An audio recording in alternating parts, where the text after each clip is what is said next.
আমার আজকের আইডিয়াটা কিন্তু তোমাদের খুব কাজে লাগবে, তাই ভিডিওটা একদম শেষ পর্যন্ত দেখতে থাকো। সেদিনকে হয়েছে কি, আমি বাইরে বেরোবো বলে রেডি হচ্ছিলাম, কিন্তু আমার কানেরটা পছন্দই হচ্ছিল না।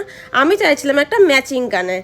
তাই কি করলাম, কুর্তির সাথে যে স্লিপসটা দেয় বা হাতাটা দেয় সেটাকেই কাজে লাগিয়ে ম্যাচিং কানের বানাবো। চলো শুরু করা যাক। তার জন্য ট্যাগ নিয়ে নিয়েছি আর নিয়ে নিয়েছি পারফিউমের ঢাকা।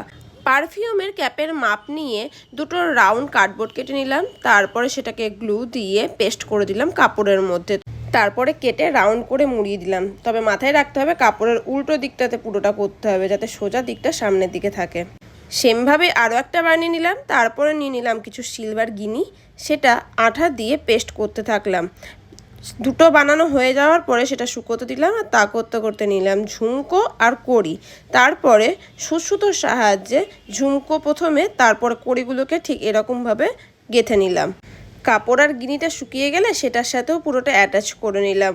তারপর আবার কি পেছন দিকে পুশটা অ্যাটাচ করে নিলেই রেডি আমাদের একদম কুর্তি ম্যাচিং কানের। তোমরাও এরকমভাবে যে কোনো কুর্তি বা চুড়িদারের যেগুলো হাতা থাকে সেগুলোকে কাজে লাগিয়ে ম্যাচিং জুয়েলারি বানাতে পারো।